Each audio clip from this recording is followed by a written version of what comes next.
How are you?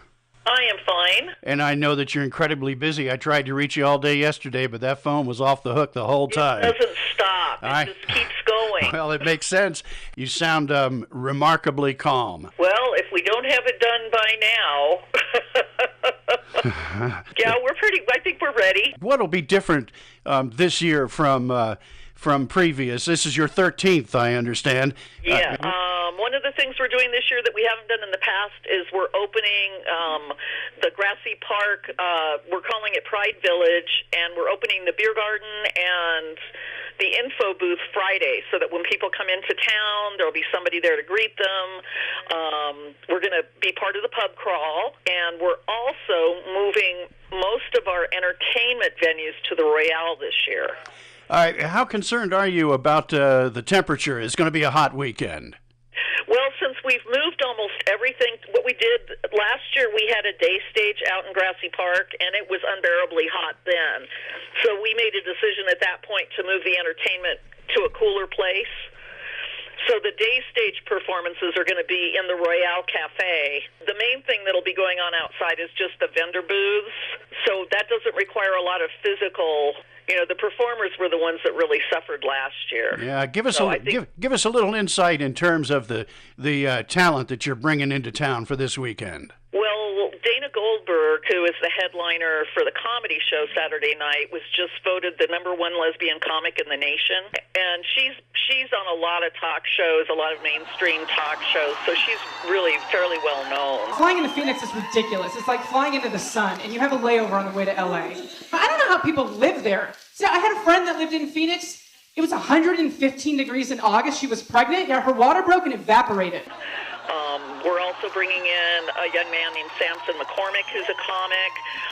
He's moving up, in the world. He's newer to the comedy field than Dana is. We've got a women's band, the Pubes, that are coming from Phoenix. And then we're using some local bands for a dance we have Saturday evening. We're using Raucous and Raw Jam, both of whom are a local band. Mm-hmm. So we're doing a dance with 3 live bands, which is a new thing for us, too. Yeah.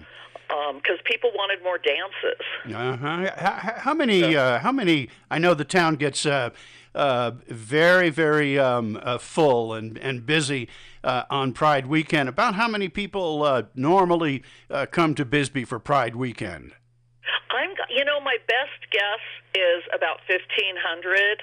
Mm-hmm. But we don't have a way to count because we don't charge admission. Mm-hmm. Okay, so you just really have to do a little guesstimating. Yes. So we kind of do that based on, available parking, that kind of thing. Yeah. So we're probably about 1,500. Some people stay over all weekend. Some people just come in for the day. How far away do people actually come from to take part in Pride Weekend? We've had people from California, New Mexico, Colorado. One of the things that I've noticed about having a Pride Weekend here in Bisbee is people say that it's unusual that a town this size has a Pride event, number one, and number two, that it could be so successful. What do you attribute to that? Are you a key aspect of that just by the way it's all organized? I think probably the most key aspect is our locals, half of the locals come. It's a big party for the community. So I think the fact that we've kept it very community minded has made it that way. Events happen in the bars and the restaurants. They happen all over town. I think that helps. Is Bisbee an anomaly given its size and the success of this event? Yeah, we're a real liberal little town, and half of my volunteers are straight, and they volunteer every year. Which is why I do this, because I'm really not a big Pride person. I just think it's a great opportunity to show Bisbee off. I think you might have told me last year that this is pretty much a break-even prospect. Is that about right, or does it make a little money?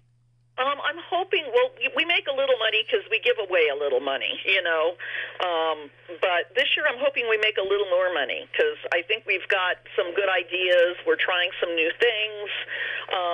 Basically, we keep enough money in the account to do it again. But one of the things we do every time we do Pride is we have Twisted Sister Bingo with the Sisters of Perpetual Indulgence, and all the proceeds from that go to Chiricahua Community Clinic Domestic Violence Program. By moving it to the Royale from the Grand, we're probably going to be able to make a lot more money for them because the venue is larger. And we were maxing out. Gotcha. People were being turned away because there wasn't enough room. I think that, we'll probably make more money for them, for sure. Ask me afterwards, because this is really new, because we're not doing alcohol sales, the Royale does. I see. So we don't have that, but we also don't have a bunch of the overhead. So you talk about asking. So far, it looks great. I know you've done this so many times before and other events as well, and you're very good at it. What do you do on Monday, or what do you do the following week? Do you take a little vacation or what? I know that doing events like this takes a lot out of a person. Yeah, pretty much. I might take an extra day off, but then we've got to get back and get everything put away, and then it's summer and it's quiet, Yeah. So I have rest time lined up. Well, listen, Kathy Sowden, I'm real proud of you for the things that you do for this community, and especially this Pride event, which is just nothing but fun for a lot of people. And so we'll look forward to being out there and watching things and taking a few pictures, and we will talk to you afterwards and see how things went. Okay, Chuck. Appreciate your time. Know how busy you are. Thanks, Kathy. That's okay. Thank Bye-bye. you.